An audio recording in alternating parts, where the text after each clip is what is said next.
Hey guys, welcome to our new video. So ఈరోజు ఏంటంటే అరుణాచలం గురించి ఒక స్మాల్ థింగ్ అయితే మీతో అయితే డిస్కస్ చేద్దాం అనుకుంటున్నాను. అరుణాచలం అంటే తిరువణమలై, తమిళనాడులో. సో ఇదైతే తమిళనాడులో తిరువణమలై ఊర్లో అయితే ఉంది అరుణాచలేశ్వర స్వామి అయితే. సో ఆ శివుడే పర్వతంగా ఉన్నాడనే విశ్వాసం. ప్రతి ఇయర్ కార్తీక పౌర్ణమికి ఏం జరిగిద్దంటే ఆ కొండ పైన దీపం అయితే వెలిగిస్తారు. సో అదంటే చాలా చాలా స్పెషల్ అంట.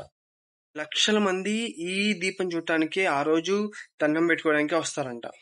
నేను రీసెంట్ గా అరుణాచలం అయితే నేనైతే విజిట్ చేశాను. సో మ్యాటర్ ఏంటంటే నాకైతే ఒక మెమొరబుల్, ఒక ఏంటంటే కొత్తతనము. అసలు అసలు నేను వాట్స్ లో కూడా చెప్పలేను. సో మ్యాటర్ ఏంటంటే చాలా అంటే చాలా పవిత్రంగా, చాలా అంటే చాలా మనశ్శాంతిగా ఉండడం. అక్కడ గొప్ప. నార్మల్ గా ఎవరు వెళ్ళినా కూడా చాలా మంది అదే చెప్తా ఉంటారు. సో ఏంటంటే మనశ్శాంతిగా ఉంటుంది, అనుకున్నది జరిగిపోద్ది. సో అలా నమ్మకం. సో నాకైతే నేనైతే వెళ్ళాను, ఫస్ట్ టైం వెళ్ళాను.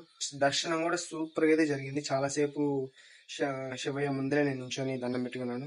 సో బాగా బాగా అయితే జరిగింది దర్శనం అయితే. సో గిరి ప్రదక్షిణం కూడా చేశాను. మొత్తం 7 లింగాలు నేను విజిట్ చేశాను. సో చాలా అంటే చాలా పీస్ఫుల్ గా అయితే ఉంది. నేను ఒక స్మాల్ మూమెంట్ మీతో చెప్పాలనుకుంటున్నాను. సో మ్యాటర్ ఏంటంటే ఒక 1 మంత్ నుంచి మా మమ్మీతో నేను రోజు అడుగుతా ఉన్నాను. ఏమడుగుతున్నానంటే కాలికి అంటే ఒక నల్ల తాడు ఉండేది అప్పుడు మొన్నటిదాకా. సో అదైతే ఎక్కడో మిస్ అయిపోయింది. ఒక 3 months 4 months అయింది అయిపోయి. సో దాని తర్వాత నేను మా మమ్మీని అడుగుతానే ఉన్నా. సో తెచ్చేయి కట్టు, ఎక్కడ ఉండిద్ది అది ఇది. మళ్ళీ తెచ్చుకున్నాను. నేను కరెక్ట్ గా కట్టుకుందాం అనే టైంకి తర్వాత రోజు నైట్ కి నేను అరుణాచలం స్టార్ట్ అయ్యాను.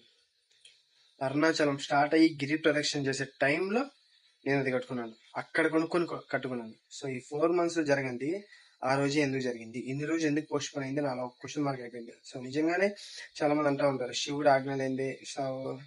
సో శివుడు చెప్తే గానీ అరుణాచలం వెళ్ళడు, శివుడు ఆజ్ఞ లేనిదే ఏం జరగదని చాలా మంది అంటా ఉంటారు. సో అది నా లైఫ్ అయితే నేను ఫేస్ చేశాను.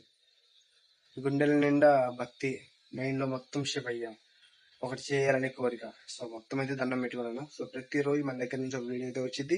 దానికోసం ప్రతిరోజు నేను హార్డ్ వర్క్ చేస్తానే ఉంటాను. ప్రతి నైట్ ఎడిటింగ్ చేస్తానే ఉంటాను. సో ప్రతిరోజు మార్నింగ్ 8 AM కి నేను పోస్ట్ అయితే చేస్తానే ఉంటాను. ప్రతి ఇయర్ తిరువణమలై అరుణాచలం విజిట్ చేస్తానే ఉన్నాను. సో తిరువణమలై వ్లాగ్ అయితే ఒక 3 days లో అయితే అప్లోడ్ చేస్తాను. సో అదని మ్యాటర్. మీరు ఎవరైనా తిరువణమలై అరుణాచల స్వామిని ఎవరైనా విజిట్ చేశారా? విజిట్ చేస్తుంటే మీ ఫీలింగ్ ఎలా ఉందో కామెంట్ అయితే చేసేయండి. 3 days అయితే గ్యాప్ వచ్చేసింది వీడియోస్ కి. సో ఇప్పటి నుంచి అయితే ప్రతిరోజు ఏ టైంకి ఒక వీడియో అయితే రిలీజ్ అయిపోద్ది. ఆ శివుడి బ్లెస్సింగ్ తో ప్రతిరోజు అయితే నేనైతే హార్డ్ వర్క్ చేస్తానే ఉన్నాను.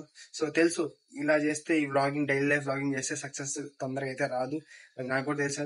చాలా మంది వీడియోస్ అయితే నేను చూస్తూనే ఉంటాను. సో వాళ్ళ ఛానల్స్ లో వాళ్ళు 800 900 ఒక 500 దాటిన వీడియోస్ వాళ్ళదే ట్రెండింగ్ వచ్చేసాయి. సో నేను ఇప్పుడు 150 వీడియోస్ చేశాను ఇప్పుడు దాకా. సో డైలీ వ్లాగింగ్ కూడా చేయలేదు. మొన్న స్టార్ట్ చేస్తే మళ్ళీ 3 days గ్యాప్ తీసుకున్నాను. సో ఇప్పటి నుంచి అయితే ఒక ప్రామిస్, ఒక కమిట్మెంట్, ప్రతిరోజు ఏ టైంకి అయితే ఒక వీడియో అయితే రిలీజ్ చేస్తాను. సో దాని మ్యాటర్. సరే మరి వెళ్ళొస్తాను. బాయ్.